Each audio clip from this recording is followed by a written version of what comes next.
சூரா சபா அத்தியாயம் 34. மொத்த வசனங்கள் 54. அளவற்ற அருளாளனும் நிகரற்ற அன்புடையோனுமாகிய அல்லாஹுவின் பெயரால். அல்லாஹுவுக்கே புகழனைத்தும். வானங்களில் உள்ளவையும் பூமியில் உள்ளவையும் அவனுக்கே உரியன. மறுமையிலும் புகழ் அவனுக்கே. அவன் ஞானமிக்கவன், நன்கறிந்தவன். பூமியில் நுழைவதையும் அதிலிருந்து வெளியேறுவதையும் வானிலிருந்து இறங்குவதையும் அதை நோக்கி மேலே செல்வதையும் அவன் அறிகிறான். அவன் நிகரற்ற அன்புடையோன், மன்னிப்பவன். யுக முடிவு நேரம் எங்களிடம் வராது என்று ஏக இறைவனை மறுப்போர் கூறுகின்றனர். அவ்வாறல்ல. என் இறைவன் மீது ஆணையாக அது உங்களிடம் வரும். அவன் மறைவானதை அறிபவன். வானங்களிலோ பூமியிலோ அணுவளவோ அதை விட சிறியதோ அதைவிட பெரியதோ அவனுக்கு தெரியாமல் போகாது. தெளிவான பதிவேட்டில் அவை இல்லாமல் இல்லை என்று கூறுவீராக. நம்பிக்கை கொண்டு நல்லறங்கள் செய்தோருக்கு அவன் பரிசளிப்பதற்காக இவ்வாறு பதிவு செய்யப்படுகிறது. அவர்களுக்கு மன்னிப்பும் மதிப்புமிக்க உணவும் உள்ளன. நமது வசனங்களில் நம்மை வெல்ல முயற்சிப்போருக்கு துன்புறுத்தும் வேதனையே தண்டனையாக உள்ளது. நபியே, உமது இறைவனிடமிருந்து உமக்கு அருளப்பட்டதே உண்மை என்று கல்வி வழங்கப்பட்டோர் கருதுகின்றனர். புகழுக்குரிய மிகைத்தவனின் வழியை அது காட்டுகிறது. நீங்கள் முழுமையாக உருக்குலைந்த பின் புதிய படைப்பை பெறுவீர்கள் என கூறும் ஒரு மனிதரை பற்றி நாம் உங்களுக்கு கூறட்டுமா என்று ஏக இறைவனை மறுப்போர் கேட்கின்றனர். இவர் அல்லாஹுவின் மீது இட்டு கட்டினாரா அல்லது இவருக்கு பைத்தியமா? அவ்வாறில்லை. மறுமையை நம்பாதோர் வேதனையிலும் தூரமான வழிகேட்டிலும் உள்ளனர். வானத்திலும் பூமியிலும் தங்களுக்கு முன்னே இருப்பதையும் தங்களுக்கு பின்னே இருப்பதையும் அவர்கள் பார்க்கவில்லையா? நாம் நாடினால் அவர்களை பூமியில் புதையச் செய்திருப்போம், அல்லது அவர்கள் மீது வானத்தின் துண்டுகளை விழச் செய்திருப்போம். திருந்துகிற ஒவ்வொரு அடியானுக்கும் இதில் தக்க சான்று உள்ளது. தாவூதுக்கு நம் அருளை வழங்கினோம். மலைகளே, பறவைகளே, அவருடன் சேர்ந்து துதியுங்கள் என கூறினோம். போர் கவசங்களை செய்வீராக, அவற்றின் வளையங்களை ஒழுங்குபடுத்துவீராக என கூறி அவருக்கு இரும்பை மென்மையாக்கினோம். நல்லறத்தை செய்யுங்கள், நீங்கள் செய்பவற்றை நான் பார்ப்பவன் எனவும் கூறினோம். சுலைமானுக்கு காற்றை வசப்படுத்தினோம். அதன் புறப்பாடு 1 மாதமாகும். அதன் திரும்புதல் 1 மாதமாகும். அவருக்காக செம்பு ஊற்றை ஓடச் செய்தோம். தனது இறைவனின் விருப்பப்படி அவரிடம் பணியாற்றும் ஜின்களும் இருந்தனர். அவர்களில் நமது கட்டளையை யாரேனும் புறக்கணித்தால் நரகின் வேதனையை அவருக்கு சுவைக்கச் செய்வோம். அவர் விரும்பிய மாளிகைகளையும் சிற்பங்களையும் தடாகங்களை போன்ற கொப்பரைகளையும் நகர்த்த முடியாத பாத்திரங்களையும் அவருக்காக அவை செய்தன. தாவூதின் குடும்பத்தாரே, நன்றியுடன் செயல்படுங்கள். எனது அடியார்களில் நன்றியுடையோர் குறைவாகவே உள்ளனர் என்று கூறினோம். அவருக்கு நாம் மரணத்தை ஏற்படுத்திய போது பூமியில் ஊர்ந்து செல்லும் உயிரினமே கரையான் அவரது மரணத்தை காட்டிக் கொடுத்தது. அது அவரது கைத்தடியை சாப்பிட்டது. அவர் கீழே விழுந்ததும் நமக்கு மறைவானவை தெரிந்திருந்தால் இழிவு தரும் இத்துன்பத்தில் இருந்திருக்க மாட்டோமே என்பதை ஜின்கள் விளங்கிக் கொண்டன. சபாவாசிகளுக்கு அவர்களின் குடியிருப்புகளில் தக்க சான்று உள்ளது. அதன் வலப்புறமும் இடப்புறமும் 2 சோலைகள் இருந்தன. உங்கள் இறைவனின் உணவை உண்ணுங்கள், அவனுக்கு நன்றி செலுத்துங்கள் என கூறப்பட்டது. ஊரும் நல்ல ஊர், இறைவனும் மன்னிப்பவன். ஆனால் அவர்கள் புறக்கணித்தனர். எனவே பெரு வெள்ளத்தை அவர்களிடம் அனுப்பினோம். புளிப்பும் கசப்பும் உடைய புட்களும் சிறிதளவு இலந்தை மரங்களும் கொண்ட வேறு 2 சோலைகளாக அவர்களது 2 சோலைகளையும் மாற்றினோம். அவர்கள் நம்மை மறுத்ததால் இவ்வாறு தண்டித்தோம். நம்மை மறுப்போரை தவிர மற்றவர்களை நாம் தண்டிப்போமா?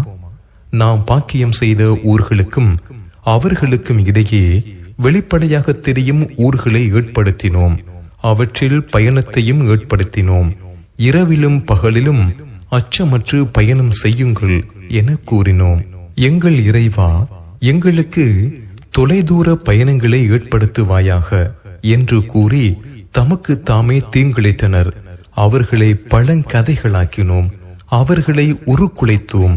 பொறுமையும் நன்றி உணர்வும் உள்ள ஒவ்வொருவருக்கும் இதில் பல சான்றுகள் உள்ளன. அவர்களை பொறுத்தவரை இப்லீஸ் தனது எண்ணத்தில் வெற்றி அடைந்தான். நம்பிக்கை கொண்டோரில் ஒரு கூட்டத்தினரை தவிர மற்றவர்கள் அவனை பின்பற்றினார்கள். அவனுக்கு அவர்கள் மீது எந்த அதிகாரமும் இல்லை. மறுமையை நம்புபவரையும் சந்தேகப்படுபவரையும் வேறுபடுத்தி காட்டவே இது நடந்தது. உமது இறைவன் ஒவ்வொரு பொருளையும் பாதுகாப்பவன். அல்லாஹுவை அன்றி நீங்கள் கற்பனை செய்தவற்றை அழைத்து பாருங்கள். அவர்கள் வானங்களிலும் பூமியிலும் அணுவளவுக்கும் அதிகாரம் பெற மாட்டார்கள். அவ்விரண்டிலும் அவர்களுக்கு எந்த பங்கும் இல்லை. அவர்களில் அவனுக்கு எந்த உதவியாளரும் இல்லை என்று கூறுவீராக. யாருக்காக அவன் அனுமதி அளித்தானோ அவருக்கே தவிர அவனிடம் பரிந்துரை பயன் தராது. முடிவில் அவர்களின் உள்ளங்களிலிருந்து நடுக்கம் நீங்கியதும் உங்கள் இறைவன் என்ன கூறினான் என கேட்டுக்கொள்வார்கள். உண்மையையே கூறினான், அவன் உயர்ந்தவன் பெரியவன் என்று கூறுவார்கள். வானங்களிலிருந்தும் பூமியிலிருந்தும் உங்களுக்கு உணவளிப்பவன் யார் என்று நபியே கேட்டு அல்லாஹ் என்று கூறுவீராக. நாமோ அல்லது நீங்களோ நேர் வழியிலோ பகிரங்கமான வழிகேட்டிலோ இருக்கிறோம். நாங்கள் செய்த குற்றங்களை பற்றி நீங்கள் விசாரிக்கப்பட மாட்டீர்கள், நீங்கள் செய்தவை பற்றி நாங்கள் விசாரிக்கப்பட மாட்டோம் என்றும் கூறுவீராக. நம்மை நமது இறைவன் ஒன்று திரட்டுவான். பின்னர் நமக்கிடையே நேர்மையான தீர்ப்பு வழங்குவான். அவன் தீர்ப்பளிப்பவன் அறிந்தவன் என்றும் கூறுவீராக. நீங்கள் அவனுக்கு இணை கற்பித்தோரை எனக்கு காட்டுங்கள் என்றும் கூறுவீராக. அவ்வாறில்லை, மாறாக அவனை மிகைத்தவனும் ஞானம் மிக்கவனுமாகிய அல்லாஹ் நபியே நற்செய்தி கூறுபவராகவும் எச்சரிக்கை செய்பவராகவும் மனிதர்கள் அனைவருக்காகவுமே உம்மை அனுப்பியுள்ளோம். எனினும் மனிதர்களில் அதிகமானோர் அறிய மாட்டார்கள். நீங்கள் உண்மையாளர்களாக இருந்தால் இந்த எச்சரிக்கை எப்போது நிறைவேறும் என்று அவர்கள் கேட்கின்றனர். உங்களுக்கென வாக்களிக்கப்பட்ட நாள் ஒன்று உள்ளது. அதை விட்டு சிறிது நேரம் பிந்தவும் மாட்டீர்கள், முந்தவும் மாட்டீர்கள் என்று கூறுவீராக. இந்த குர்ஆனையும் இதற்கு முன் சென்றதையும் நம்பவே மாட்டோம் என்று ஏக இறைவனை மறுப்போர் கூறுகின்றனர். அநீதி இழைத்தோர் தமது இறைவனிடம் நிறுத்தப்பட்டிருக்கும் போது நீர் பார்ப்பீராயின் அவர்களில் ஒருவர் மற்றவர் மீது குற்றம் சுமத்துவார்கள். நீங்கள் இல்லாதிருந்தால் நாங்களும் நம்பிக்கை கொண்டிருப்போம் என்று பலவீனமாக இருந்தோர் பெருமை அடித்துக் கொண்டிருந்தோரிடம் கூறுவார்கள். நேர் வழி உங்களிடம் வந்தபோது நாங்கள் தான் உங்களை தடுத்தோமா? இல்லை, மாறாக நீங்களே குற்றவாளிகளாக இருந்தீர்கள் என்று பெருமை அடித்தோர் பல வீணர்களிடம் கூறுவார்கள். அல்லாஹுவை மறுக்குமாறும் அவனுக்கு இணையானவர்களை கற்பனை செய்யுமாறும் எங்களுக்கு நீங்கள் கட்டளையிட்ட போது இரவிலும் பகலிலும் செய்த சூழ்ச்சிதான் எங்களை வழிகெடுத்து விட்டது என்று பெருமை அடித்தோரை நோக்கி பல வீணர்கள் கூறுவார்கள். வேதனையை அவர்கள் காணும் போது கவலையை மனதுக்குள் மறைத்துக் கொள்வார்கள். நம்மை மறுப்போரின் கழுத்துக்களில் விலங்கிடுவோம். அவர்கள் செய்து கொண்டிருந்ததற்காகவே தவிர வேறு எதற்காகவும் அவர்கள் தண்டிக்கப்படுவார்களா? எந்த ஊருக்கு எச்சரிக்கை செய்பவரை நாம் அனுப்பினாலும் எதை கொடுத்து அனுப்பப்பட்டுள்ளீர்களோ அதை நாங்கள் மறுப்பவர்கள் என்று அங்கே சொகுசாக வாழ்ந்தோர் கூறாமல் இருந்ததில்லை. நாங்கள் அதிகமான பொருட்செல்வமும் மக்கட் செல்வமும் பெற்றவர்கள், நாங்கள் தண்டிக்கப்படுவோர் அல்லர் என்றும் அவர்கள் கூறினர். என் இறைவன் தான் நாடியோருக்கு செல்வத்தை தாராளமாக வழங்குகிறான், குறைத்தும் வழங்குகிறான். எனினும் மனிதர்களில் அதிகமானோர் அறிய மாட்டார்கள் என்று கூறுவீராக. உங்களின் மக்கள் செல்வமும் பொருட்செல்வமும் நம்மிடத்தில் நெருக்கத்தை ஏற்படுத்துபவை அல்ல, நம்பிக்கை கொண்டு நல்லறம் செய்தவரை தவிர. அவர்களுக்கு அவர்கள் செய்தவற்றின் பன்மடங்கு கூலி இருக்கிறது. அவர்கள் உயர்ந்த மாளிகைகளில் கவலையற்றிருப்பார்கள். நமது வசனங்களில் நம்மை வெல்ல முயற்சிப்போர் வேதனையின் முன் நிறுத்தப்படுவார்கள். எனது இறைவன் தனது அடியார்களில் தான் நாடியோருக்கு செல்வத்தை தாராளமாக வழங்குகிறான். தான் நாடியோருக்கு அதை குறைத்தும் கொடுக்கிறான். நீங்கள் எப்பொருளை நல்வழியில் செலவிட்டாலும் அவன் அதற்கான பிரதிபலனை அளிப்பான். அவன் வழங்குவோரில் சிறந்தவன் என்று கூறுவீராக. அது அவர்கள் அனைவரையும் அவன் ஒன்று திரட்டும் நாள். பின்னர் இவர்கள் உங்களைத்தான் வணங்குவோராக இருந்தார்களா என்று வானவர்களிடம் கேட்பான். நீ தூயவன், நீயே எங்கள் பாதுகாவலன். இவர்களுடன் எங்களுக்கு சம்பந்தம் இல்லை. மாறாக இவர்கள் ஜின்களையே வணங்கி வந்தனர். இவர்களில் அதிகமானோர் அவர்களையே நம்பினர் என்று கூறுவார்கள். எனவே இந்நாளில் உங்களில் ஒருவர் மற்றவருக்கு எந்த நன்மையும் தீங்கும் செய்ய அதிகாரம் பெற மாட்டீர்கள். நீங்கள் பொய்யென கருதிய நரகமனும் வேதனையை சுவையுங்கள் என்று அநீதி இழைத்தோருக்கு கூறுவோம். நமது தெளிவான வசனங்கள் அவர்களுக்கு கூறப்பட்டால், இவர் உங்கள் முன்னோர்கள் வணங்கி வந்ததை விட்டு உங்களை தடுக்க நினைக்கும் மனிதராகவே இருக்கிறார் என கூறுகின்றனர். இது இட்டுக்கட்டப்பட்ட அவதூறுதான் எனவும் கூறுகின்றனர். தங்களிடம் உண்மை வந்த போது இது தெளிவான சூனியம் தவிர வேறு இல்லை என்று ஏக இறைவனை மறுப்போர் கூறுகின்றனர். அவர்கள் வாசிக்கும் எந்த வேதங்களையும் அவர்களுக்கு நாம் கொடுக்கவில்லை. நபியே, உமக்கு முன் அவர்களிடம் எச்சரிக்கை செய்யும் எவரையும் நாம் அனுப்பியதில்லை. இவர்களுக்கு முன் சென்றோரும் பொய்யென கருதினர். அவர்களுக்கு வழங்கியதில் 1/10 கூட இவர்கள் அடையவில்லை. அவர்கள் எனது தூதர்களை பொய்யரென கருதினர்.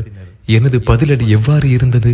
நீங்கள் இருவராகவோ தனித்தனியாகவோ அல்லாஹுவுக்காக சற்று நேரம் ஒதுக்கி பின்னர் உங்கள் தோழருக்கு எனக்கு பைத்தியம் எதுவும் இல்லை, கடுமையான வேதனைக்கு முன் அவர் உங்களுக்கு எச்சரிக்கை செய்பவரை தவிர வேறில்லை என்பதை நீங்கள் சிந்திக்க வேண்டும் என்ற ஒரே விஷயத்தையே உங்களுக்கு போதிக்கிறேன் என கூறுவீராக. உங்களிடம் நான் எந்த கூலியும் கேட்டதில்லை, அது உங்களுக்கே உரியது. எனது கூலி அல்லாஹுவிடம் தவிர வேறு எவரிடமும் இல்லை. அவன் ஒவ்வொரு பொருளையும் பார்ப்பவன் என்று கூறுவீராக. எனது இறைவன் உண்மையையே போடுகிறான். அவன் மறைவானவற்றை நன்கு அறிந்தவன் என்று கூறுவீராக. உண்மை வந்துவிட்டது. பொய்யான கடவுள்கள் எந்த ஒன்றையும் படைக்கவில்லை, மறுபடி அதை படைக்கப் போவதும் இல்லை என்று கூறுவீராக. நான் வழிகட்டால் எனக்கு எதிராகவே வழிகடுகிறேன். நான் நேர்வழி பெற்றால் அது எனது இறைவன் எனக்கு அறிவித்த தூதுச் செய்தியின் காரணமாகத்தான். அவன் செவியேற்பவன், அருகில் உள்ளவன் என்று நபியே கூறுவீராக. அவர்கள் திடுக்கிட்டிருக்கும் போது நீர் காண்பீராயின் அவர்கள் தப்பிச் செல்ல முடியாது. அருகிலிருந்து அவர்கள் பிடிக்கப்படுவார்கள். அவனை நம்பினோம் என அவர்கள் கூறுவார்கள்.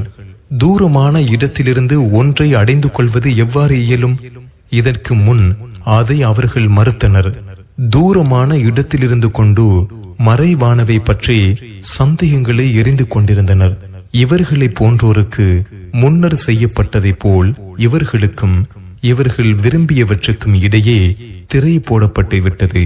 இவர்கள் கடுமையான சந்தேகத்திலேயே இருந்தனர்.